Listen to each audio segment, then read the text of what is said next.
បាទថ្ងៃត្រៀមចាញ់រថយន្តដឹកទំនិញ Isuzu មួយតោនកន្លះចំនួន2គ្រឿងប្រភេទទូ Class A បាទជម្រាបសួរខ្ញុំបាទសារ៉ូគឺជាទីប្រឹក្សាផ្នែកលក់រថយន្តដឹកទំនិញ Isuzu ប្រចាំក្រុមហ៊ុន K Cambodia អញ្ចឹងដោយដែលពុកម៉ែបងប្អូនបានឃើញស្រាប់ហើយនៅខាងក្រៅខ្ញុំបាទនេះគឺជារថយន្ត Isuzu មួយតោនកន្លះចំនួន2គ្រឿងដែលបំពាក់ជាមួយនឹងប្រភេទទូត្រជាក់ដែលយើងត្រៀមបកគោលជូនអតិថិជននៅពេលរសៀលនេះអញ្ចឹងក្នុងឱកាសនេះដែរគឺខ្ញុំចង់បង្ហាញពី option របស់ទូនីមួយៗថាតើទូនីមួយៗនេះមាន option បែបណាខ្លះអញ្ចឹងយើងក៏លេចមកមើលខាងស្ដាំដៃខ្ញុំបាទនេះបាទនេះគឺជា Isuzu មួយតោនកន្លះស៊េរីឆ្នាំ2025បាទអញ្ចឹងបានបំពាក់មកជាមួយនឹងប្រភេទទូ Class A ដូចបងប្អូនបានឃើញហើយបាទទូនេះគឺជាប្រភេទThermo King បាទម៉ាស៊ីន Thermo King គឺជារបស់ផលិតផលរបស់អាមេរិកបាទគឺជាប្រភេទ OV388 បាទក្នុងប្រភេទ OV388 នេះដែរគឺយើងប្រើជាលក្ខណៈទូត្រជាក់ធម្មតាទេប៉ុន្តែសីតុណ្ហភាពវាបានដករហូតដល់ដក18អង្សាឯណោះបាទអញ្ចឹងចំណែកឯមួយគ្រឿងទៀតនៅខាងឆ្វេងដៃខ្ញុំបាទនេះគឺជា Isuzu មួយតោនកន្លះដូចគ្នាបំពាក់ជាមួយទូត្រជាក់ដូចគ្នាតែអ្វីដែលខុសគ្នានេះបងឃើញនេះគឺម៉ាស៊ីនខាងនេះគឺធំជាងបាទប្រភេទ Thermo King ដូចគ្នាប៉ុន្តែបំពាក់ជាមួយនឹងប្រភេទ SV 400បាទម៉ាស៊ីន SV 400នេះគឺពិសេសមែនតើវាបានប្រើពី option បាទ option ទី1គឺយើងបច្ឆេះឡានបាទគឺយើងដំណើរការដោយម៉ាស៊ីនឡានពេលដែលបងផលិតឡានគឺយើងមាន option មួយទៀតបងបាទអញ្ចឹងបើកាមេរ៉ាអាចចាប់នៅកន្លែងនេះបាទអញ្ចឹងចំណុចពិសេសរបស់វានេះគឺប្រសិនណាជាឡានយើងឈប់ដំណើរការយើងបាច់ចាំបច្ឆេះឡានទេគឺយើងមាន plug in នេះគឺយើងអាចដោតប្រើជាមួយនឹងភ្លើងរត់របស់យើងបានអញ្ចឹងណាដោយមិនបាច់ចាំបច្ឆេះម៉ាស៊ីនឡានទេអញ្ចឹងធ្វើឲ្យសីតុណ្ហភាពខាងក្នុងទូរបស់យើងនេះបានត្រជាក់រហូតបាទអញ្ចឹងសម្រាប់រថយន្តទាំងពីរប្រភេទទាំងពីរ model នេះផងដែរបើសិនជាបងមានចំណាប់អារម្មណ៍បងអាចអញ្ជើញមកមើលបានឬក៏ធ្វើការបើកបរសាក់លបងបាននៅ showroom K Cambodia ដែលមានទីតាំងនៅតាមបណ្ដោយផ្លូវវែងស្រេងជាប់នឹងរោងចក្រតឡាងម៉ូតូ Honda បាទអញ្ចឹងខ្ញុំបាទសារ៉ូសូមអរគុណសូមជម្រាបលាជួបគ្នានៅវីដេអូក្រោយ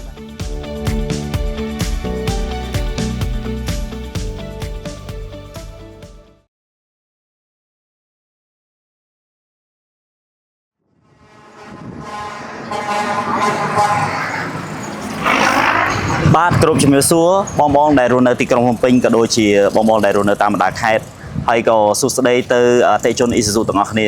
ថ្ងៃនេះជួបជាមួយនឹងខ្ញុំបាទសវណ្ណរានាងខ្ញុំសៀកណេងពួកយើងទាំងពីរនាក់នឹងធ្វើបទបង្ហាញតាក់ទងទៅនឹងរថយន្តចំណុះមួយតោនកន្លះណាដែលជាប្រភេទរថយន្តមួយកំពុងតែវាយលុកទីផ្សារគួរសមដែរហើយសម្រាប់រថយន្តមួយតោនកន្លះនេះគឺឥឡូវនេះគឺយើងកំពុងតែមាន promotion ល្អមែនទែនសម្រាប់ផ្ដល់ជូនទៅអតិថិជនហើយពួកខ្ញុំនឹងនិយាយថាតើហេតុអ្វីបានអតិថិជនគួរតែជ្រើសរើសយករថយន្តមួយតោនកន្លះដើម្បីធ្វើជាដៃគូសម្រាប់ពង្រីកអាជីវកម្មរបស់បងអូខេអូនមានអ្វីបន្ថែមទេមករយៈចុងក្រោយនេះឃើញដូចជារវល់ច្រើនមែនទែនដោយសារតែឡានយើងឥឡូវលក់ដាច់គឺសោះបាទត្រូវហើយបង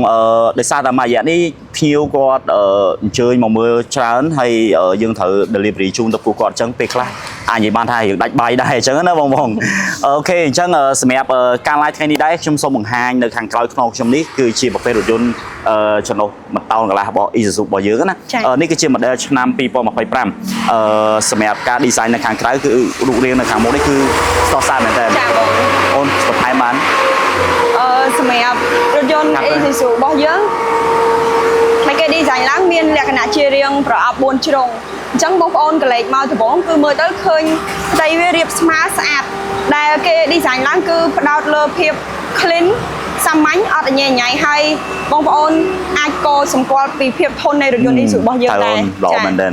អញ្ចឹងយើងចូលទៅលម្អិតជាមួយនឹងផ្នែកខាងមុខនៃកាប៊ីនរថយន្ត Isuzu របស់យើងឥឡូវខ្ញុំសូមផ្ដើមពីកញ្ចក់នៃរថយន្តយើងហ្មងទៅដែលនៅផ្នែកខាងលើគេបងប្អូននេះសម្រាប់កញ្ចក់រថយន្ត Isuzu របស់យើងនេះគឺវាមានកម្ពស់ដែលឈរនេះគឺអត់ទេទៅក្រោយខ្លាំងទេអញ្ចឹងវាអត់ធ្វើឲ្យអ្នកបើកបរពេលដែលគាត់បើកហ្នឹងងាយនឹងឆាប់ក្តៅទេបងចាហើយបន្ទាប់មកនេះសម្រាប់កញ្ចក់រថយន្តរបស់យើង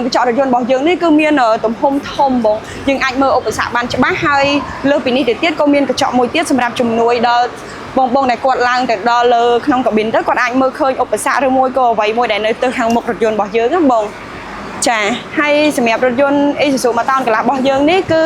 យើងប្រើ Turbo Intercool ដែលកន្លែងនេះបញ្ជាក់ថារថយន្តរបស់យើងគឺពេលដែលមាន Turbo នេះគឺអត់ងាយឡើងកម្ដៅទេហើយស៊ីប្រេងតិចចាហើយចូលមកដល់ខាងក្រោមនេះគឺការ design របស់ Isuzu ដែលគេក្រុមមេមកជារៀងផុសសញ្ញា Isuzu វាធ្វើឲ្យកាន់តែស្អាតចានេះភាពដូចជា unique របស់ក្រុមហ៊ុនយើងគឺតំណាងរបស់ក្រុមហ៊ុនតែម្ដងចាអូខេអូនអាចបន្តទៀតបានខ្ញុំសូមបន្តមកខាងប៉ាណារថយន្ត Isuzu របស់យើងប៉ាណារថយន្ត Isuzu របស់យើងនេះគឺយើង design ឡើងជារាងលក្ខណៈសញ្ញាព្រួញដែលមានរាង2ជាន់វាមិនត្រឹមតែស្រស់ស្អាតទេប៉ុន្តែនៅក្នុងនេះក៏អាចជំនួយដល់ម៉ាស៊ីនឡានរបស់យើងបានដែរនៅពេលដែលបងប្អូនបើកបរគឺខ្យល់ងាយចូលទៅដល់ម៉ាស៊ីនមែនតើវាធ្វើឲ្យម៉ាស៊ីនរថយន្តរបស់យើងអត់ងាយឡើងកម្ដៅទេចាហើយសម្រាប់លើពីនេះទៀតខ្ញុំចង់បង្ហាញទៅលើចង្កៀងរថយន្តដែលចង្កៀងរថយន្ត Isuzu របស់យើងនេះគឺជាប្រភេទរថយន្ត halogen ដែលធ្វើឲ្យការជះពន្លឺហ្នឹងភ្លឺច្បាស់ល្អហើយថ្លាតែម្ដងហើយនៅក្នុងនេះផងដែរក៏មានជាប្រភេទអំពូលកាត់អាប់ដែលបងប្អូនស្រួលប្រើប្រាស់នៅពេលយប់ឬមួយក៏ពេលដែលមានមេឃភ្លៀងធ្លាក់ចា៎ហើយចំណុចពិសេសមួយទៀតនោះគឺចង្កៀងរថយន្ត Isuzu របស់យើងសម្រាប់ចង្កៀងរថយន្ត Isuzu របស់យើងនេះគឺគេធ្វើដាច់ចេញពីគ្នាអត់ជាប់គ្នាអាចថារថយន្តភាគច្រើនគឺជាប់គ្នាបានអូនចាសម្រាប់កន្លែងហ្នឹងគឺចំណេញបងនៅពេលដែលបងប្អូនអាចថាមានឧបសគ្គប៉ះពាល់អីតិចតួចបើសិនជាបងប្អូនត្រូវការជួសជុលយើងងាយស្រួលតែម្ដងហ្នឹងហើយយើងអត់ចាំបាច់ត្រូវដូរទាំងអស់ទេអូខេទូបើសិនជាប៉ះតែផ្នែកលើយើងជួសជុលតែផ្នែកលើអញ្ចឹងយើងអាចចំណេញថវិកាដែរអញ្ចឹងណាចាបាទអូខេអូនសម្រាប់ចូលមកដល់នេះគឺចង់ថែមពាក់ព័ន្ធជាមួយនឹងផ្នែកខាងចំហៀងនៃភ្លើងសញ្ញោរបស់យើងបន្តិចយើងមានភ្លើងនៅខាងមុខហើយនៅខាងចំហៀងទៀតគឺអាចជួយទៅដល់បងដែលគាត់អាចបើកតាមបណ្ដោយផ្លូវជាមួយយើងនៅពេលដែលគាត់មកដល់ចំហៀងក៏គាត់អាចមើលឃើញបានដែរមិនបាច់ថាគាត់បើកពីក្រោយបានឃើញភ្លើងសញ្ញោយើងទេគឺមានភ្លើងជំនួយមួយទៀតអញ្ចឹងណាអញ្ចឹងគឺល្អមែនតើឥឡូវខ្ញុំសូមបង្ហាញ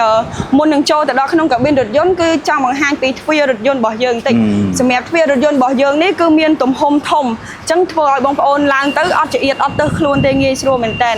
ឡូវខ្ញុំសូមបើកចូលទៅក្នុងបងបាទសំបីតាទ្វារនេះក៏ពិសេសដែរគឺ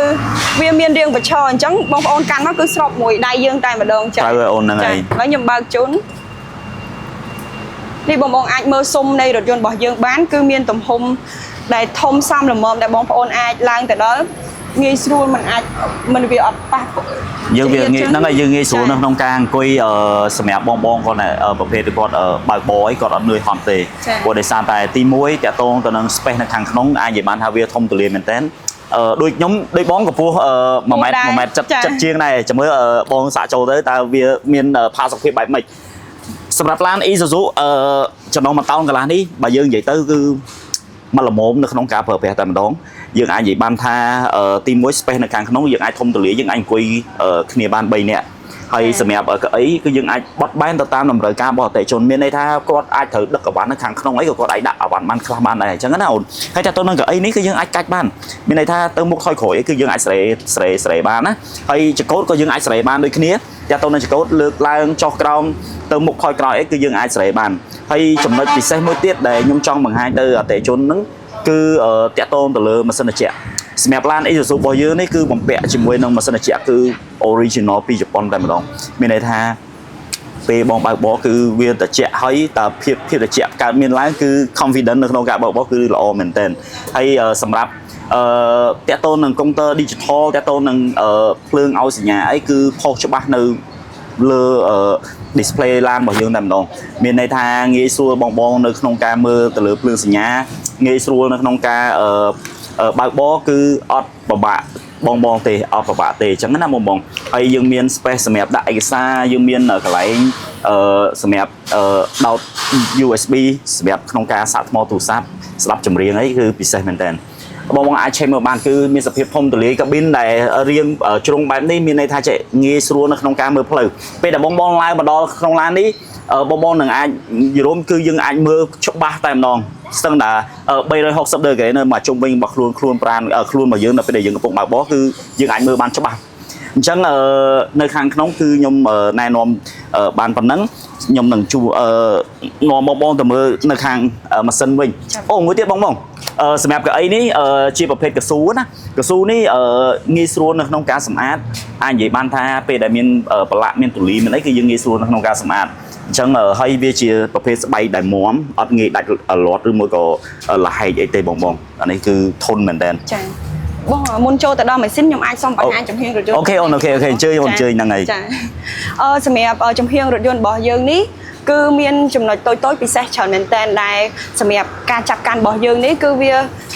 មានលក្ខណៈគ្រើមវាស្អិតងាយស្រួលកាន់ណាបងប្អូនអញ្ចឹងបើបងប្អូនដែលគាត់ទាញឡើងទៅវាអត់ល្អទេហើយចុះមកបន្ទាប់នេះគឺគេហៅថាដរអាំរ៉េសដែលនៅពេលដែលបងប្អូនគាត់បើកបរគាត់អាចដាក់ដៃតម្រៀតសម្រាប់បាននៅពេលដែលគាត់ចុកដៃចុកអីចឹងណាហើយក៏មានកន្លែងដាក់ឯកសារបានច្រើនមែនតើសម្រាប់បងប្អូនដែលគាត់ពិសាបរិយអីក៏មានកន្លែងដែរចឹងណាអញ្ចឹងសម្រាប់ចំហៀងរថយន្តរបស់យើងគឺមានប៉ុណ្ណឹងអញ្ចឹងជួបបងជួយបង្ហាញទៅលើម៉ាស៊ីនរថយន្តរបស់យើងអូខេហ្នឹងហើយខ្ញុំសូមណែនាំបង្ហាញបងទៅលើម៉ាស៊ីនរបស់យើងសម្រាប់ប្រភេទម៉ាស៊ីន Isuzu គឺពិសេសមែនតើបងអាចនិយាយបានថាឡាននេះគឺដំណើរការដោយ4ម៉ាស៊ីនmodel ម៉ាស៊ីនគឺ 4JJ1 TC អាចនិយាយបានថាភ្ជាប់ជាមួយនឹងTurbo Intercool ចំនួនចុងក្រោយរបស់ Isuzu តែម្ដងការស៊ីសាំងការស៊ីប្រេងគឺស៊ីតិចមែនតើហើយជួយសន្សំចៃបងបានច្រើនតាក់ទងទៅនឹងកម្លាំងយើងអាចស្លាមួយតោនកន្លះនេះគឺអាចផលិតកម្លាំងបានរហូតដល់105សេះអាចនិយាយបានថាបងលបឿនប៉ុណ្ណឹងកម្លាំងប៉ុណ្ណឹងមកល្មមនៅក្នុងការប្រើប្រាស់តែម្ដងហើយសម្រាប់ប្រព័ន្ធម៉ាស៊ីនរបស់យើងគឺជាប្រភេទម៉ាស៊ីនចុងក្រោយដែល Isuzu ផលិតចេញមកដើម្បីបំរើទៅតាមតម្រូវការរបស់បងស៊ីតិចមែនតើបងធន់រឹងមាំសន្សំចៃបានច្រើនមែនតើអូនបងអញ្ចឹងសម្រាប់រថយន្ត Isuzu របស់យើងនេះ100គីឡូអាចថាស៊ីប្រហែលប៉ុន្មានលីត្រយល់រួម100គីឡូអាចចន្លោះពី9ទៅ10លីត្រហ្នឹងណាអូនយើងអាចស៊ីចន្លោះប៉ុណ្ណឹងទៅតាមការជន់ជាក់ស្ដែងរបស់គាត់ឧទាហរណ៍ថាផ្លូវស្ទះផ្លូវអីវាអាចលោទៅដល់11 12អីចឹងទៅព្រោះដោយសារតែបើយើងជិះជន់ផ្លូវលាតអីវាស៊ីលំបាកក្នុងប៉ុណ្ណឹងហើយសម្រាប់ឡាននេះអាចនិយាយបានថាយើង feedback ពីភ្ញៀវមកណាគឺវាងាយស្រួលមែនតើបងសម្រាប់ប្រភេទឡាន1តោនកន្លះនេះបើយើងនិយាយទៅចេញចូលក្រុងងាយស្រួលអត់ពិបាកទេគាត់អត់ពិបាកដោយសារអីទី1ស្លាកលេខគឺយើងអាចធ្វើបានរហូតដល់ស្លាកលេខក្បាល2តែត្រឹមក្បាល2គឺអាចនិយាយបានថាប្រភេទឡានប៉ុណ្ណេះយើងអាចដឹកឲ្យបានក្នុងក្រុងក្នុងអីវាអត់មានផលប៉ះពាល់ទេយើងងាយស្រួលអូខេអូនបន្ថែមបានសម្រាប់រថយន្តម៉ាស៊ីន Isuzu របស់យើងនេះក៏គេអាចស្វែងដឹងដែរដោយសាររថយន្តរបស់យើងគឺប្រើជាប្រភេទ ECU អញ្ចឹងបើសិនជាបងគាត់ថាឡានរបស់គាត់ឧទាហរណ៍ថាគាត់មានឡាន5គ្រឿងតែឡានមួយថាស៊ីប្រេងខុសពីគេអញ្ចឹងបងអាចយកមក check បាននៅរោងជាងរបស់យើងដែលនៅក្នុងហ្នឹងយើងអាចបញ្ជាក់បានថាការបើកបររបស់តកុងហ្នឹងគាត់បើកបរមិនដែរអាចថាគាត់ប្រឆេះចោលយូរគាត់ក្រងទីយូរអីចឹងក៏វាអាចខុសប្លែកនៃការស៊ីប្រេងរថយន្ត Isuzu របស់យើងដែរអញ្ចឹងបើសិនជាបងប្អូនមានចំណាប់អារម្មណ៍ថាចង់ check អីអាច check ជាមួយនឹងរោងជាងរបស់យើងបានអញ្ចឹងណាត្រូវហើយអូនអាហ្នឹងតាមពិតអានេះវាជាចំណុចមួយដែលល្អមែនតើសម្រាប់គាត់ជាម្ចាស់អាជីវកម្មណាសម្រាប់ក្នុងការតាមដានរថយន្តរបស់គាត់ប្រព័ន្ធ ECU នេះគឺជំនួយហើយគឺជួយបានច្រើនទៅលើការតាមដានទិន្នន័យឡានរបស់យើងប្រើប្រាស់បែបណាកូនចៅយើងជិះទៅក្រងទីឬមួយក៏ជន់ហ្វ្រាំងបែបណាគឺអាច scan ដឹងបានទាំងអស់អញ្ចឹងវាជាចំណុចមួយទូចប៉ុន្តែវាអាចនឹងធំនៅថ្ងៃមុខព្រោះដោយសារតែចំណុចទូចនេះគឺយើងអាចតាមដានទៅលើការស៊ីប្រេងរបស់យើងទៅលើការជួសជុលរបស់យើងតើវាខូចអីគឺយើងអាច check មើលដឹង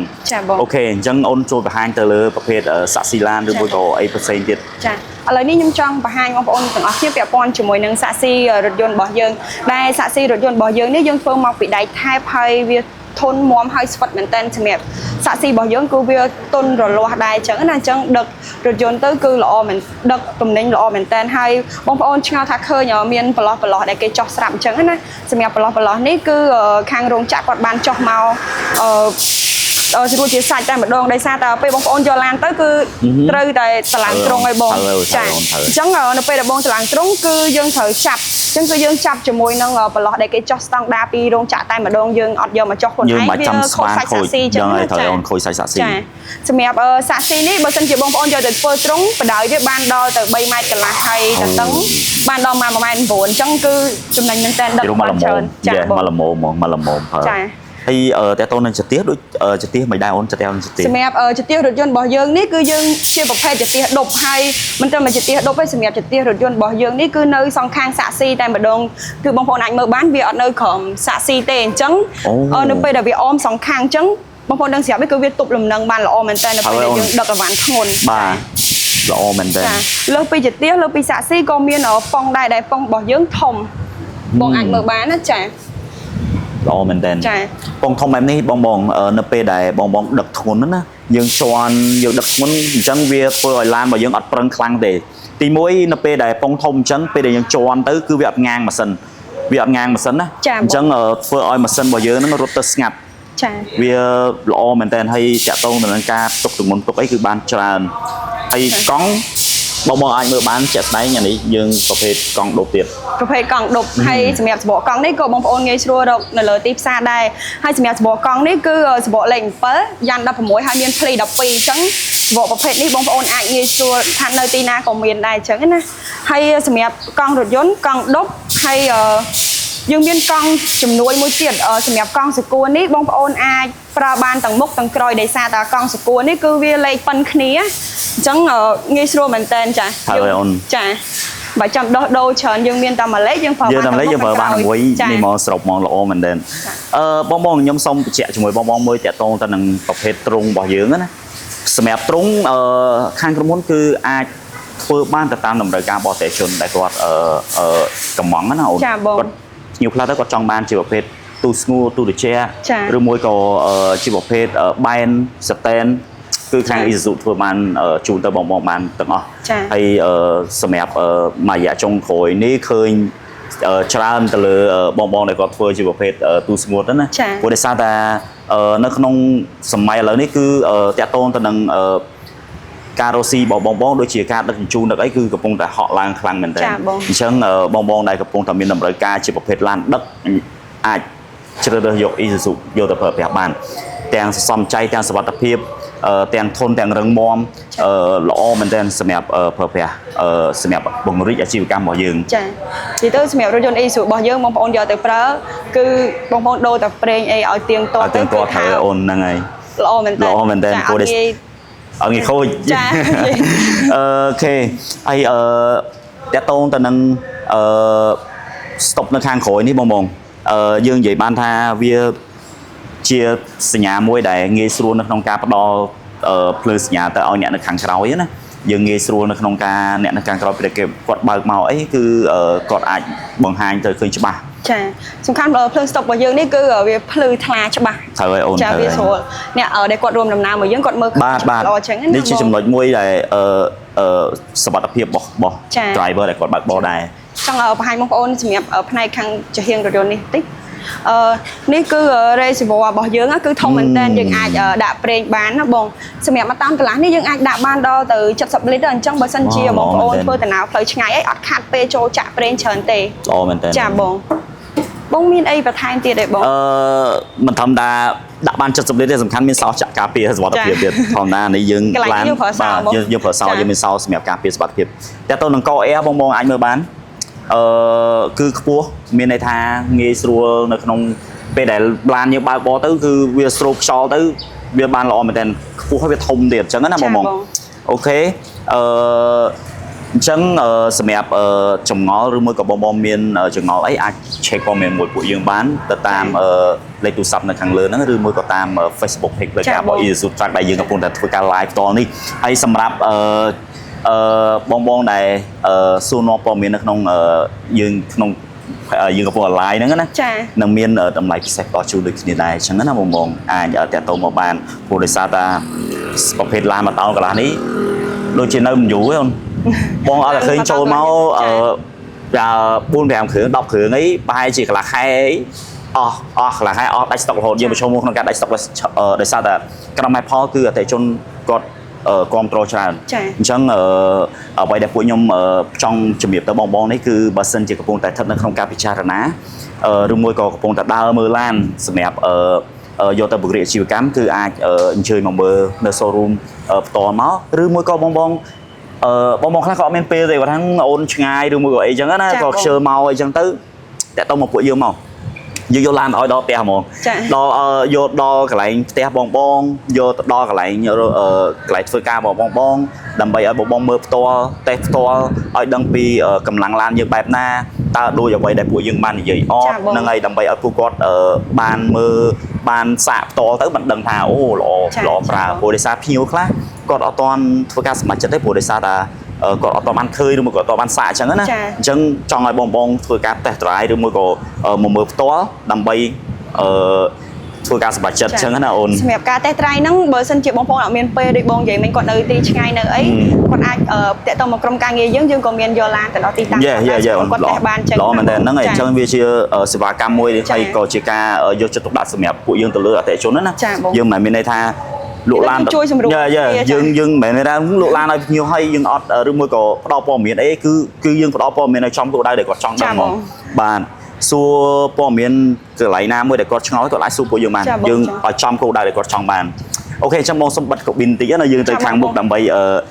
ទៅជែកបន្ថែមជាមួយនឹងផ្នែកសេវាកម្មរបស់យើងត្រូវហើយអូនព្រោះឥឡូវបងឃើញមួយរយៈចុងក្រោយនេះភ្ញៀវគាត់ចូលមកច្រើនមែនទែនតើតើទៅលើស្វីសចា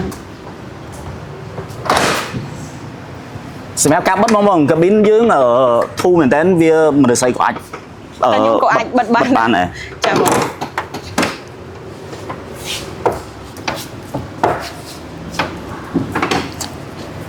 អូខេអញ្ចឹងសម្រាប់តាក់ទងទៅនឹងព័ត៌មានក្នុងការបនរំលោះក៏បងអាចសួរពួកយើងបានដែរហើយសម្រាប់ promotion ក៏យើងមានដូចគ្នាដែរអញ្ចឹងណាអញ្ចឹងបើសិនជាក្នុងករណីបងមានចងល់អីបន្ថែមអាចឆាតមកតាមការងារយើងបាទក្រុមការងារនៃ sale ទៅពួកយើងនឹងផ្ដល់ព័ត៌មានលម្អិតជូនទៅបងទាំងអស់គ្នាហើយសម្រាប់ជាចុងក្រោយនេះចាបងចង់បន្ថែមពាក់ព័ន្ធជាមួយនឹងផ្នែកសេវាកម្មតិចដោយសារអូខេញៀវពេលដែលគាត់ទិញឡានទៅគាត់បារម្ភថាខ្លាចថាលោគ្រឿងស្ពែផាតអត់គ្រប់គ្រាន់អត់អីគាត់ពិបាករកទិញអញ្ចឹងព្រោះអីយើងទិញឡានហើយក៏យើងអាចពង្រើជាមួយនឹងការជួសជុលដែរអញ្ចឹងបងប្អូនបាច់បារម្ភទេដោយសារតែរថយន្ត Isuzu របស់យើងគឺមានគ្រឿងបន្លាស់គ្រប់គ្រាន់ដែលរោងជាងរបស់យើងនិយាយទៅមានគ្រឿងបន្លាស់គ្រប់គ្រាន់តាមតម្រូវការអតិថិជនតែម្ដងបងប្អូនបាច់បារម្ភទេអញ្ចឹងណាមានន័យថាបើយើងនិយាយស្របរួមដើម្បីឲ្យអតិថិជនគាត់ងាយស្រួលយល់គឺយើងមានរហូតដល់ 70% នៃឡានចាបងឥឡូវនេះឮថាយើងមានដៃគូសហការនៅតាមខេត្តទៀតសម្រាប់បងប្អូនអាចយកទៅជួសជុលបានអូហ្នឹងហើយអាហ្នឹងវាជាចំណុចមួយដែលខ្ញុំភ្លេចឆឹងសម្រាប់ជំរាបជូនទៅបងនៅតាមបណ្ដាខេត្តបងឥឡូវនេះសម្រាប់ spare part របស់យើងគឺយើងធ្វើទៅតាមបណ្ដាខេត្តច្រើនមែនទែនអញ្ចឹងអាចងាយស្រួលនៅក្នុងបងដែលនៅតាមខេត្តមួយចំនួនគាត់អាចយកឡានទៅសវីសបានមិនបាច់ចាំមកដល់ showroom ទេគាត់អាចសវីសនៅនឹងបានអញ្ចឹងណានេះវាជាចំណុចមួយដែល Isuzu កំពុងតែធ្វើចង់ថាអភិវឌ្ឍខ្លួនណាពីមួយជំហានទៅមួយជំហានពីមួយពេលទៅមួយពេលពីមួយឆ្នាំទៅមួយឆ្នាំគឺដើម្បីពង្រីកវិសាលភាពរបស់ខ្លួនឯងហើយក៏ជួយសម្រួលដល់អតិថិជនបានច្រើនមែនតើអញ្ចឹងយើងត្រឡប់មកវិញសម្រាប់Isuzu គឺផ្ដល់ទំនុកចិត្តជូនទៅអតិថិជនមិនថាគាត់ជាក្រុមហ៊ុនឬមួយគាត់ជាលក្ខណៈថាបុគ្គលអាជីវកម្មទូចតាចកសិដ្ឋានឬមួយគឺយើងផ្ដល់ឲ្យទៅពួកគាត់ទៅតាមតម្រូវការដែលគាត់ចង់បានអញ្ចឹងណាអូនចាបងអូខេអញ្ចឹង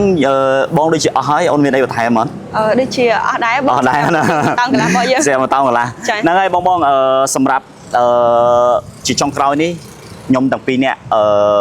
អត់មានអ្វីច្រើនទេគឺមានតែជូនពរបងមានសុខភាពល្អទៅធ្វើដំណើរទីចិត្តទីឆ្ងាយជួបតែសុវត្ថិភាពហើយនឹងជោគជ័យគ្រប់ការងារ business ចាអញ្ចឹងណាអូន